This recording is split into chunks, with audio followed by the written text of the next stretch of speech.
is an appointment, John, if he says, hey, my seller's not open to seller financing at all, but I would like to know more about seller finance. That is absolutely an appointment. Because he's working, he probably has 3 other listings. Yes, he is open. If they're open to having a creative conversation, it's an appointment. I'm a real estate investor. I'm sharing everything I know about subject to in a way that complete beginners understand. This guy is John Pratt, our fearless novice, diving headfirst into the world of subject to real estate deals. Watch as I start him on the path. I'm your guide, Kyle Kargas, and this is Subject to Real Estate Secrets, the path from moron to millionaire. Welcome to Subject to Real Estate Secrets, the path from moron to millionaire. Subject to is when you go buy a house, you take over the seller's existing mortgage payments, but you bought it. They get a move on. You didn't have to go through a bank, no credit check, nothing. So, John, I'm here with John, where we have been doing the Moron to Millionaire series, taking you from doing no deals to plenty of deals, right? Yes, so we are in that journey right now. We have focused lately on helping you get more appointments.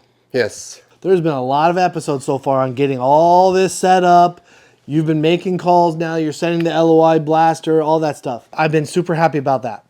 So first, what we're going to do is I will be asking you about your KPIs so everyone, including myself, know how the week went. And then I have an idea that today we're going to talk about quality of appointments. Yes. We want to make sure that every appointment that you're getting, because you're going to try to get more and more and more appointments, but what tends to happen is sometimes the quality of the appointment starts to suffer because you want to get those appointments so bad. Yeah, and if I know while I'm communicating with the agent that this is not going to be a good appointment, then I can pull back and be like, not even set it. In fact, it can be better. We'll talk about this. Okay. But it can actually be better for you and the chances of getting an appointment if you prep it the right way. If now's not the right time, you should keep working on it and then present the appointment at the right time. Yeah. Okay, so we'll go into that. John, let's get into KPIs, All right. Key Performance Indicators.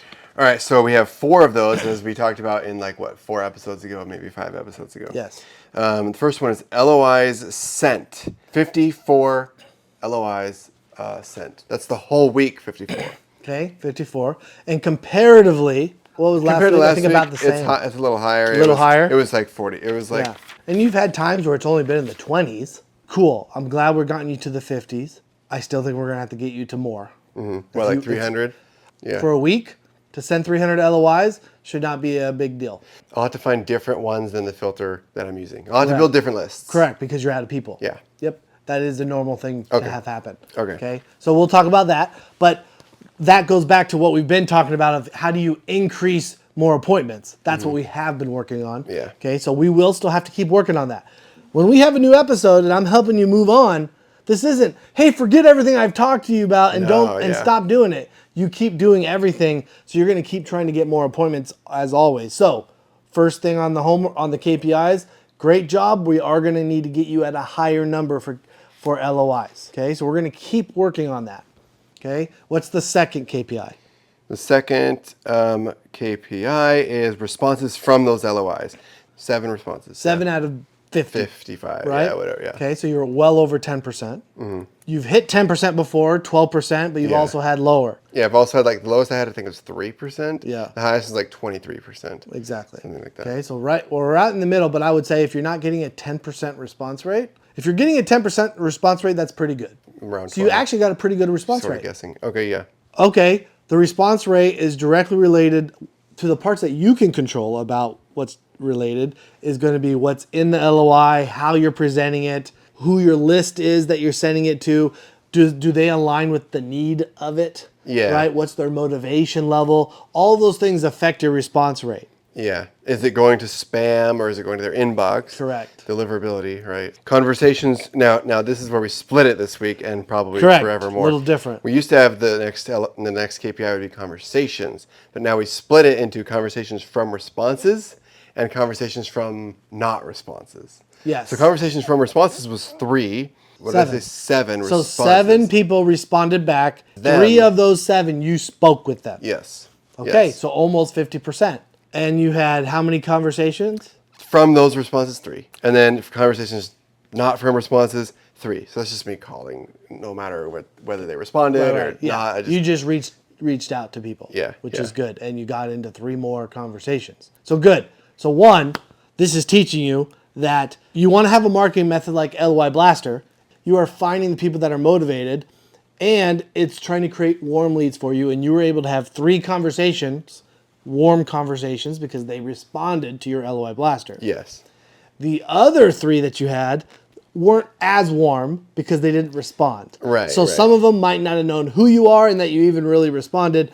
Now, we've talked in the past, you are able to say like, hey, I sent you an offer that might warm up the conversation slightly when you're cold calling. Mm-hmm. But are you really cold calling when you already sent something? It softens it. Yeah, it's cold-ish. It's cold-ish, but you softened it, right? I love that we split this up. This helps me understand that of the 7 responses, you got almost a 50% conversation rate. Great job on the LOIs. We're going to increase that number over time. Great job on the response rate. That means you're doing really good on what you're sending out. Mm-hmm. Great job as well on getting a hold of almost 50% of those. Mm-hmm. So that tells me you're actually picking up the phone and trying and calling. Some of these responses are probably all of them were no. Right. right. Isn't that funny? Right. But they still end up interested. Some of those, I think, set appointments. I can't remember who the appointments were. Exactly. So that's actually another KPI that we should be adding, because you should also know what your conversion rate of your conversations are to appointments. Here's the coolest part. Key performance indicators. There's to indicate key performance. Hey, this is what success looks like. So I need to, if I'm hitting these numbers, I might not get success every time, but it should be a key determination that I should be getting success most of the time. On average, if I hit those numbers. Success means deals. Now, if you're missing a key performance indicator, you might be doing everything else right. And if you're not getting deals, something's missing. Yeah. So what if all of this is accurate? You get all the way to the end and you're like, I'm having all these conversations, but how many appointments am I setting up? What if you're having tons of conversations, but you're getting me no appointments? Well, that means that I'm stuck at conversation to appointment conversion, right. which means I'm just yapping with them. You're just stuck further down the line and you need to work on that. Not closing the appointment, Correct. Lately, though, that's what we've been working on. Mm-hmm. We've talked about trying to increase your appointments. However, we don't know exactly the number. This is why it's important to track. We don't know the exact number of those 3 that actually were set. I think of the 3 that I called from responses, 1 set an appointment. And then of conversations not from responses, I think 2 set an appointment. Interesting. That's not going to be normal. It's not a lot of data either. But it's 1 week sample. It's 1 week sample, and it's small. I get people that are sending out LOI Blaster or using prop.ai auto call right now. All they want to do is only talk to the people that said yes, positively responded, are the only people that they want to talk to on the phone. And I'm sitting over here, first off, John didn't get any positive responses. No.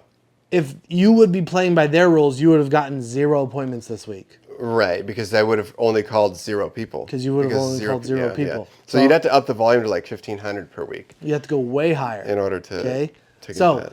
If you have a giant pool of motivated people, you could do that. In order to expand to that size, you're bringing in a lower and lower quality of motivation. The people you're talking to, you're less likely to have a success with as well. So you have to take that into account. They just only want to talk to because they don't want to have it, they want to have very few conversations. Yes, of course, call the people that say yes first. Right. But thank heavens, John, you have come to you're responsible and mature enough to know, no, I'm going to call the people that are saying no, and you still got an appointment out of it. And then you're like, oh, and I'm going to call the people that didn't respond at all because you got 2 more appointments out of it. Plus, that's the biggest bank of people is people who didn't respond at all. And we know that most of them are still going to be motivated. That's why it's for sale. They're just... My lists, they're for sale. Right. And so do you think part of why it's still for sale might be that an agent isn't responding like they should to things? Sometimes it's their side thing. There's multiple reasons why a property's not selling. Now, the market's playing a big factor. This other house might go faster when they have a full-time agent that responds to everything, and this one does not. Especially when the one that does not, they don't understand how the other house went faster. And do you think that they're going to be as educated on creative finance or these other options when they're part-time, haven't had a lot of experience, they work another job? They'd have to be really open. They exist, but it's less likely. Good numbers. I'm happy about that. We made progress on what we were focusing on, which was your more appointments set. Yes. So you got 3 this week. Yeah. Okay, we're going to keep working to get that number even higher. And I'm always thinking about this. What's the quality of these appointments? Yep, Yeah. you set 3, and I have 2 at the top of my head. Which what that tells me is probably the first one wasn't that memorable. Okay, because it's not jumping out at me. Yeah. Okay. But I want to talk about 2 of these appointments today because they're quite a bit different. Quality of appointment matters. There is going to be a bottom bare line, right, that we want to make sure every appointment gets to.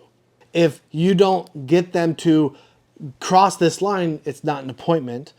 You want to keep working on them to get them to the point where it's time for an appointment. Okay. An example of this is I have a small group that I was training last night, and I got asked a question. She's wanting to become like a closer, like me. So she's taking the appointment further than just the appointment setter. So she's having this conversation, and she tells me, she says, "Hey, I have someone that's ready for an offer." I'm like, "Oh, fantastic. Like, what are the terms?" "Oh, well, we don't know the terms yet." So first sign goes off in my head. I'm like, okay, well, they're not ready for an offer. They're just saying, send me an offer.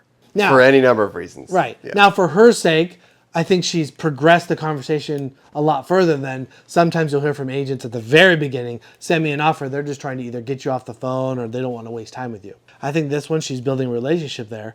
However, we don't just send offers besides LOIs. Yeah. We'll send LOIs as a marketing tactic.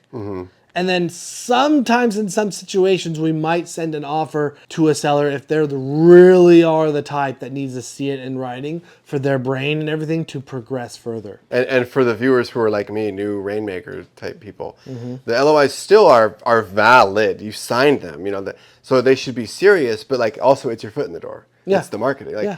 You want to see if you're in the ballpark for these people. Correct. Almost every single offer and contract that we get is different from the LOI. I believe it. Okay? Yeah. Because it's just a soft offer. You don't know what the interest rate is. You don't know the monthly payment. You don't know any of the details. Yeah. One should expect that it'll be different. When someone tells me to send an offer, we're not just sending an offer, right? So just like I told her, I said, hey, that just means you now need to go to them and say, hey, my underwriter, my partner, whatever you want to call me, hey, it sounds like you're ready to try to figure out what this offer would look like. Right? Let's get you on an appointment. He's the one that knows all the numbers that can actually tell you what that would be and set that appointment. But so what I'm going to tell you is same thing. There's certain requirements that you need to have part of your conversation in order to set up an appointment with me. And so we had 2 appointments yesterday.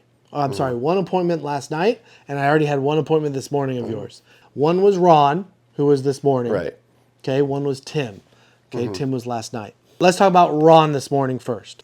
Give us a quick recap, not in depth, but tell me a little bit about Ron. I think Ron, how I came into communication with him, I sent an LOI. I think he replied straight back from the LOI. Okay. I called him. He brings it back to email. He did so I not just answer. emailed him. No, I did not have a conversation with him. Okay, so you did not talk to him on the phone. You guys went back and forth in email a little bit. What did he say right before you scheduled an appointment with me? He said that he will be on the road, but he wants a call or call me. Something like call me. So he did say he was open to a phone call, but you hadn't had a phone call with him yet. No. And what you told me was he was open, his seller was open to all offers. Correct. So let me ask you right now. Did you specifically ask him about creative offer and if his seller was open to either seller financing or... I don't think I did that. I don't think so either. No. He said he's open to all offers. Do it on this special form. It's like a TAR form. And I knew that he wanted to weed me out. And I just took it. I just took it like, okay, I'm dumb. You want this thing? I want this thing too. I played sort of dumb. Yeah. Because he wanted this substantial thing. And I pitched it to him like, yeah, we can get you a substantial, meaningful offer. He just needs to know more. Let me tell you how it went first. Okay. Did it go terrible? Okay. So not terrible. Okay. Okay. So I call him. He's driving just like he said he would. He was actually on his way to a closing appointment. What did that information tell me? Tells you he's busy. He's working. It means he's busy. He knows what he's talking about. He was professional. And he was a nice guy. He's just kind of concise and firm to a certain degree, which a lot of times when you're successful, you are that way because afford to be. You're trying to screen people out, right, to save time. So I talked to him, and basically how the way he's saying, though, he's not treating me with, I would say, full of possibility. He didn't treat me disrespectful in the way that he spoke to me from a person standpoint, but you could tell there was disrespect in the offer that he thought he was going to get. Yeah, John sent me an the LOI, whatever, cash offer, and the property is, I think the property is like $380,000 on the market. He goes, and your offer is like 280 or 270 from the LOI. From cash the LOI. section. He's like, so basically you're telling me this offers $110,000 less than what we're asking for. This is how he's talking, right? Yeah. He's just like, okay, and so it's like, so would someone possibly ever take something like that? Like, sure, maybe. I've worked with investors before. So he's like basically telling me no in a very roundabout. He's picking it apart like someone who's buying your car. Exactly, right? Yeah. And so guess what I did? Is I'm like, yes, that's our offer. He's like, is that really your offer? I'm like, well, yeah, that's our offer, right? That's our cash offer. But I'm like, why in the heck would your seller take that though? Right. So I lean into it, like that it's a bad offer.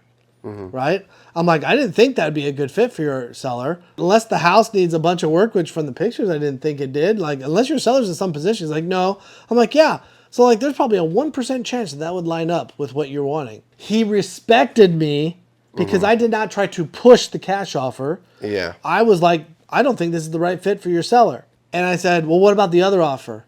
He had no clue about the other offer. Which is my fault that he didn't know about the other offer. So that's the piece that I knew you missed. And so I brought up and said, oh, what about something creative? What about seller finance? He's like, well, if it's going to be $270,000, maybe if it's a little bit higher. I'm like, he's well, still how thinking about cash he's offer. still thinking low? And I'm like, no, what about seller finance if I gave them their full asking? Now I just turned the conversation from him not really caring to talk to me to being open. Because of the skill, obviously, and the context, but full price, full offer. Right, because he was discounting my whole conversation because he knew his sellers were never going to take an offer $100,000 less than what they're asking for. Right? Now, all of a sudden, hey, whoa, you're willing to do full asking? And I was like, well, yeah, I mean, depends. And it turns out it's owned free and clear, so there's no mortgage. Okay. Right? And what did he try to do with me? He says, just send me an offer. Did I send him an offer, John? No. No, I did not. I said, okay, well, here's the thing. I don't want to just take a shot in the dark. He thinks it's saving time. It's not saving. Correct. That will cause us to have to go back and forth a whole lot more times. Right? 2, I can be way off. And your sellers might just say no because I'm nowhere close to what they want. And I basically told them, look, I don't know if they're trying to buy another house or what they're trying to accomplish here. I'm like, I could give you a really low down payment with full price or possibly even over asking. I'm like, or they might want 20% down. And maybe with a slightly lower purchase price. And then guess what I got him to do? Open up. Yeah. He says, oh, you know what? I can just be frank with you. They've already bought another house. Okay. They've already qualified. They're in it. They've bought it. They've already bought it. They just want to recoup some of their money and this. Now, he did tell me, he's like, I don't think necessarily that they're still going to be open to this. And so he tried to get me just to send him an email. Okay, just send me the offer then. You're the professional here. You tell me if we should do this differently. However, there's a good chance that they're open or not open to seller financing, regardless of what terms I'm going to give them. Yeah. Right? So it probably would make a lot of sense for you to have just a general conversation like, hey, I have a guy that's interested. Like, are you open to doing seller finance on this? Like, are you open to taking payments at all, regardless of what the terms are? If they are, like, try to kind of find out, down payment size, what they might need to even do that. Let's get a starting point, and then I can craft something for you. Great, I'm going to be talking to them later, type of thing. And and he had arrived to his closing. So I was like, hey, I'm respecting his time. Yeah, hey, totally. You know what? Let's talk later. So anyways, we ended it. He's going to talk to his seller. So is there the possibility still? Yes. Am I glad? Like, can I turn an appointment that someone doesn't even know that creative exists? That's almost like a cold call for me, right? My point in bringing that example is he wasn't fully qualified all the way for what we normally would want an appointment to be. Because he didn't know all the offers that are potentially on the table.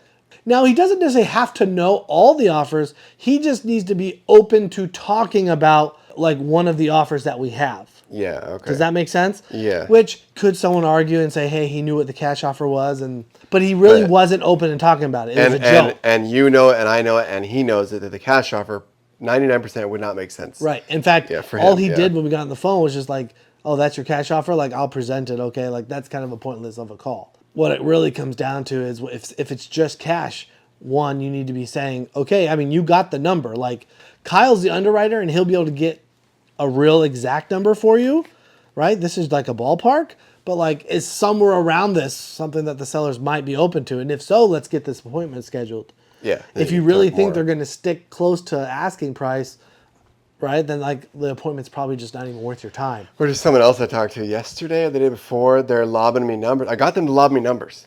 Perfect. Cash numbers. Yeah, cool. You know, they're like, it was Vegas. So like, there's a city outside of Vegas called Pahrump. I don't know if I'm saying that right. Pahrump people, growing little town. And then one in Vegas that she had. And then a different one that I had talked with her about. But anyway, yeah, she's lobbing me numbers. It was too high. Because I know what you're comfortable with cash-wise. She was focused on cash. Yeah. Too high. Yeah, too high. So in that situation, it was obvious to me, don't send this to Kyle. This does not make sense. Right. But this other guy needs to be more obvious to me, the guy that I sent to Right. you, that he's not, I haven't qualified him Right. yet. Las Vegas person, right? Yeah, it should be like, hey, I don't know the exact number. I just know it's going to be an investor type cash offer. Mm-hmm. So that means it's going to be quite a bit lower than what you're telling me. And if she's going to be like, oh, wait, no, they're not willing to go that low. It's Yeah. like, okay, perfect. Yeah, don't set up the appointment. Yeah. Don't set up a cash appointment. Now you'll still try creative. Yeah, yeah. Right? I have her in my Yep. follow-up And then you put her thing. still in the follow-up to be like, oh, okay, hey, you know what? It sounds like right now, if they're not willing to do creative at all, but they are cash, but they're not willing to come down low enough, it's not like, let me check in with you in a couple weeks and let's just see where they're at.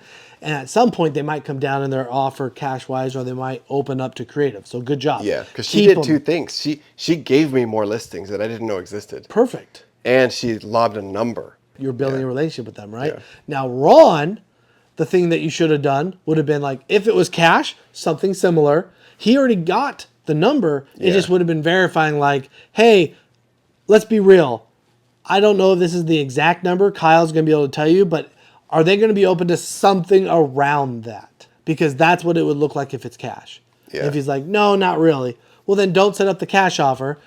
But you never asked about creative. Yeah. And part of the reason you didn't ask about creative is the second thing I want to tell you is we do always want you to be on the phone to set up an appointment. Email's great. And I know you tried. But the moment he's like, oh, yeah, no, let's set up an appointment for tomorrow. You could be like, okay, great. Set up an appointment for yourself first. Because I'm assuming you tried to catch him on the phone just by randomly calling without him knowing. You're right. Okay? I had not talked to him at all, or he had not talked to me at all prior to email. Right. So he's emailing you back and forth. What you should do is say like, hey, when is the time that we can actually talk real quick on the phone? Yeah. And then, so you should have actually set up today for him. you to talk to him, but keep it short, where you just get on there and say, hey, perfect. You ask about the cash offer. He would have told you like, that's really low, John, blah, blah, blah. You say, okay, you don't think they're close to anything like this?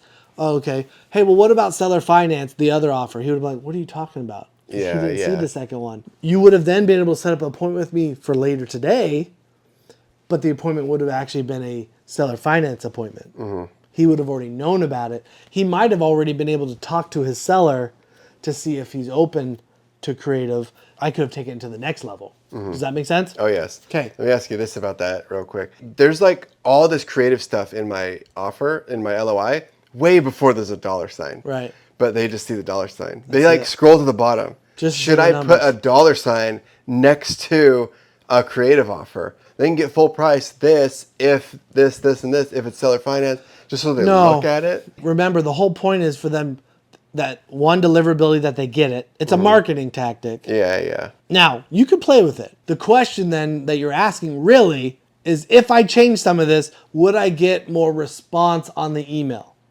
That's the question you need to ask yourself. I don't care what the response is. Your proof of making calls this week is proof enough, where you got one appointment from the people that responded and you got two people from people that didn't respond, but yet you still sent the LOI. If it will help you get a response, that's good. If you got a response and it's about the cash offer, I don't care if they didn't see the creative offer. Because it's not about conversion from this to this. It's about conversion from this to this. Yes. This is already dialed in. Your KPI is, what's your response rate on sending out the LOIs? And it's already good. You already got a good response rate. Okay. Increase that response rate, cool. Do it. Yeah. If it doesn't, then don't do it. It's not a thing. Okay. I don't care if they know about the creative or not. Okay. Your job to find out if they're open to creative is, did you have a conversation on the phone? And then the next KPI is, did you set up an appointment? Yes. When you set up an appointment, that's when during your conversation, you're asking, do they like the cash offer or do they like the creative offer? Yeah, which depending on how I frame it for them,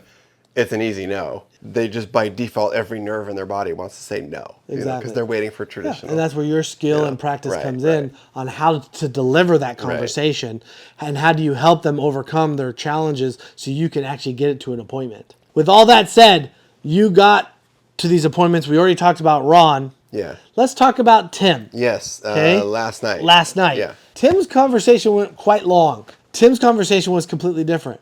Was it any better? It was better. Tim, you had talked about creative already. I get on the phone and there's motivation there. It's been sitting on the market for a long time. You knew this because you've been working on this for so long. It's a condo in Mesa, Arizona. There are more other condos that are sitting on the market as well. And so they're priced a little too high, which is exactly up our alley. A seller that wants too much money for their property. And they can't back down anymore because it's eating into equity. They're going to have to bring cash to close. They could lower a little bit, but you're correct. They are low in equity. There's enough equity that they still could drop down a little bit. So that's one option they have, but not a lot. I didn't have to have the conversation about do you think they're open to it or not? You've already talked to them. Okay. Now he technically had not talking to his seller yet, which is totally fine. That's not one of the check boxes for an appointment. It's just if the agent is open to talking about creative financing for that property or learning about creative financing in general. Yeah, he maybe wants to learn how to pitch it in the best way. Right. Is it an appointment, John, if he says, hey, my seller's not open to seller financing at all, but I would like to know more about seller financing? It's absolutely an appointment. That is absolutely an appointment. Because he's working, he probably has 3 other listings. Yes, he is open. If they're open to having a creative conversation, it's an appointment here. By that time, he not only knows about creative, he also knows there was a concern about the VA thing. That was their big obstacle. You told me was they said, hey, VA entitlement, etc. was the big question. Yeah. And whether or not he could, so like he knows about sub 2. A little deeper now, he knew that his seller could still qualify for their next house. It's not a deal breaker for their DTI, right? Correct. And then sub that, VA entitlement, right? I get on the phone with him. I talk to him. I'm telling him, hey, if this loan stays in place, there's nothing I can do about the amount of VA entitlement that's locked away because it's still in the guy's name and it's still going to be using part of his entitlement. And these are credits VA uses, right? Technically, they have a whole equation of how this works. It's based on the purchase price of what the house is. And I'm not going to go into detail here. Sure, yeah. But basically, and this would be a great video to do as well. But based on the purchase price, they dial it down. Okay, hey, here's how much entitlement they get. And then they have to expand it back up to another purchase price to say, hey, here's how much more you have left. Bottom line, at the end of the day, I'm going to give you a quick analysis. Most veterans have about $750,000 that they can use to buy houses. Part of it depends on location.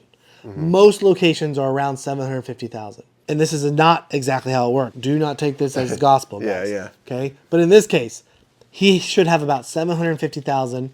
He bought the condo for $250,000. So he should have around $500,000 of purchase price left. Okay, to be able to buy. The short answer is his $250,000 is locked up. So I tell the agent that. I told him everything. And I was like, okay, so the short answer is he should be able to buy another house with his VA loan is up to $500,000. He can buy over that. There is a way to work around it. He'd be able to use his VA for $500,000, and then he could complement that, right, with something else. Or he could go to a different type of loan, conventional, FHA, anything like that, if he didn't want to use the VA. So he definitely could overcome the DTI and go get another house. So I do all of that.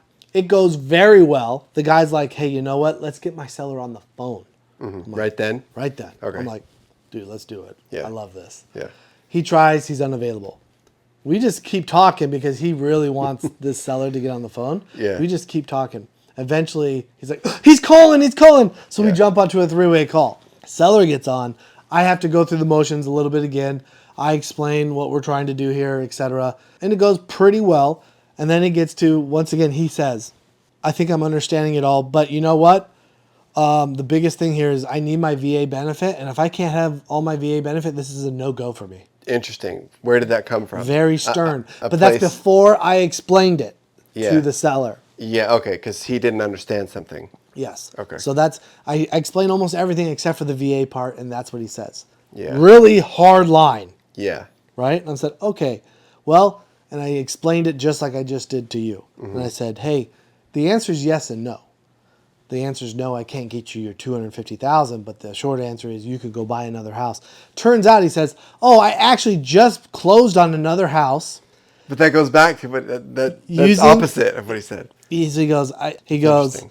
I actually just bought another house using my VA loan. And I said, oh, I bet you it's less than $500,000. He goes, oh, it's $440,000. I said, oh, interesting. Yep, right under 500. Gave me a ton of credibility, right? I said, see, exactly what I said. Now, what you can't do is you can't go out and buy another house on VA loan unless Third you one. either sell the one you just bought or I sell or refinance your condo. Yeah. Because now your whole entitlement is pretty much used up. Yeah. You can go get another type of loan all day long, but you won't be able to use your VA loan anymore. And I said, however, and then I told him one more, here's another gold nugget for anybody watching. You work so hard, and I think you should be getting, obviously, a benefit for serving your country, etc. What benefits, though, does this give you? It gives you zero down. It allows someone to go buy a house with no money down. And I said, okay, here's another way that your VA loan could still give you a similar benefit. Instead of clearing out your entitlement and using your VA benefit on a new loan, if the end result is the fact that your VA loan is giving you zero down, don't we just have to help you try to get another house with zero down? If there was another way to get you the same end benefit, isn't that the same? Yes. Now, are you talking about his third house, or because he already closed on his second house? A third house. Okay. Now, it could have been a second house, but in his case, it's his third house. And I said, okay, well, if we were to sell this condo, you would be getting a certain amount of money, and you would then be able to go buy another house with zero down. How about, what if I give you down payment and I give you money to where you can go buy another house and use that money as your down payment? Here's the chain, how it all links together. By you using your VA loan differently, by letting me use it, I am then going to give you this money to go use as a down payment. Yeah. So how much money is coming out of your pocket to go buy that next house? Zero. Because he essentially bought that opportunity. Yeah, you are leveraging two. your VA loan to give you the money to give you zero down. It's an extra step, but you're still receiving the same benefit. Yeah. That was kind of a cool angle we talked about. Anyways, it went pretty well. He needed to talk to the wife, etc. I was supposed to email over a summary of everything we talked about, which I did last night, and today we're going to hear back. What you just said, closers need to rewind that and watch that again. The VA ninja move there. A lot of good information there. And the point is never once did I say he needs to do this. I wasn't pushy. When he first got on the phone, I'm like, hey, we're just trying to give you another option right now because I know you guys don't have any offers on the property. And right now, like, what you're trying to do is not working. So if this is a good option for you, great. If it's not, no big deal. It was a non-pressure thing. It's compliment the agent on the phone with their client. Yeah. I had already explained a lot of this to the agent before the seller jumped on the phone. So when I re-explained it, I took advantage of the moments to compliment the agent. And I said, the numbers that we got to, when I first spoke with the agent, I tried to get the numbers better for me. I tried to not get the house at full price. I tried to not do this stuff. Was I willing to go full price? I was. But talking to the agent's like, oh, well, can we get him to 300,000? Can we get him to this? Of course I'm willing to do that. I already know I'm willing to do that. Yeah. On that conversation, we got to the point where it was going to be a full price offer. So when I told the seller it was going to be a full price offer, I made the agent look good, John. You told them it's because of... You got it. I said, well, I wanted to get this lower.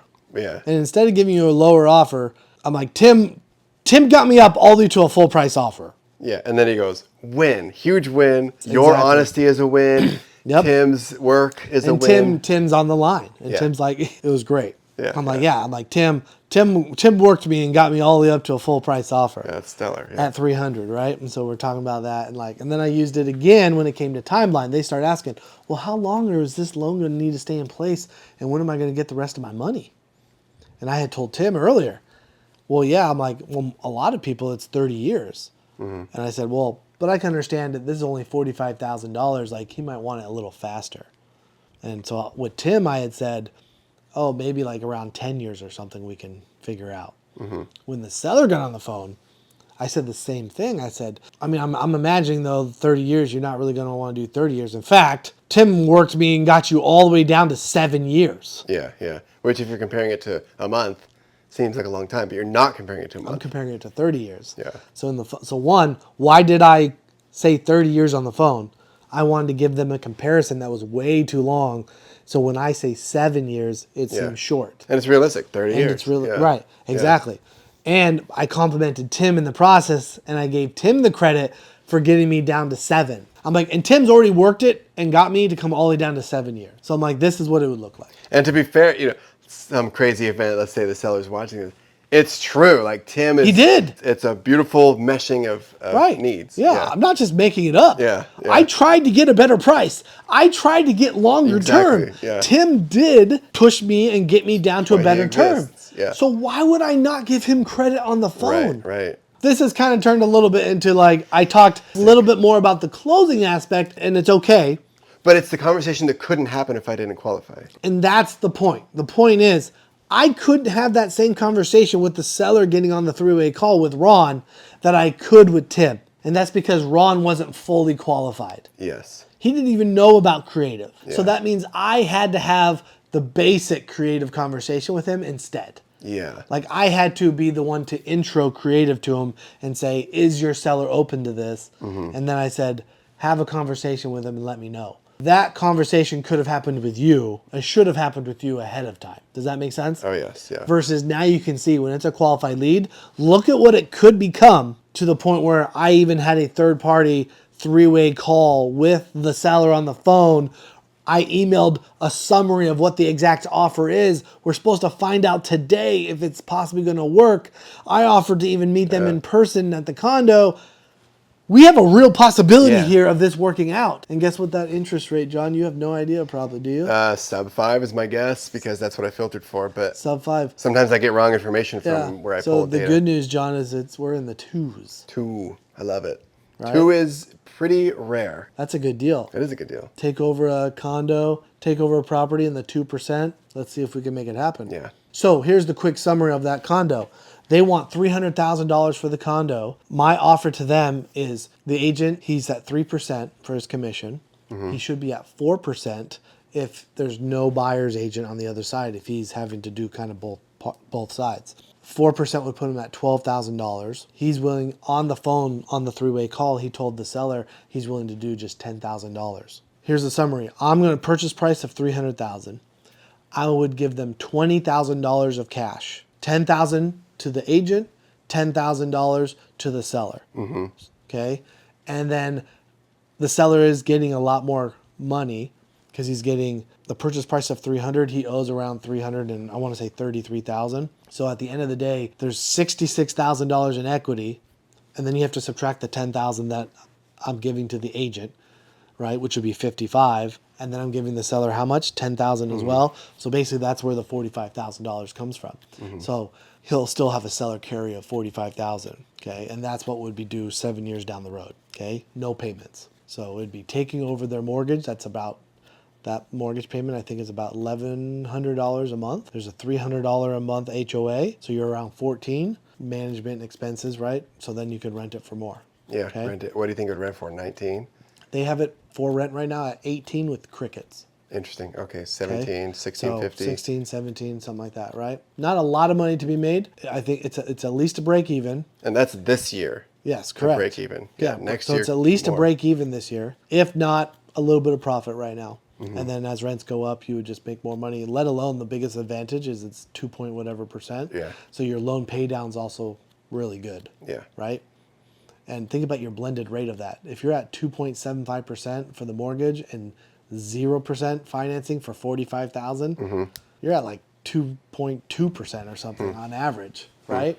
Kind of cool. Not a bad deal. Hopefully we can get it. Yeah. Right? Everyone in the comments, right? You better be asking, did you get the deal? Did you get the deal?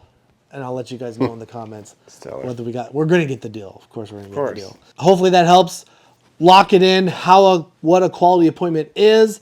I mean, I'm going to share this video with the other newbies that I kind of work with, right? To help them dial that in. Any last questions, John? Nope. Perfect. All right. Till the next time, thanks for coming.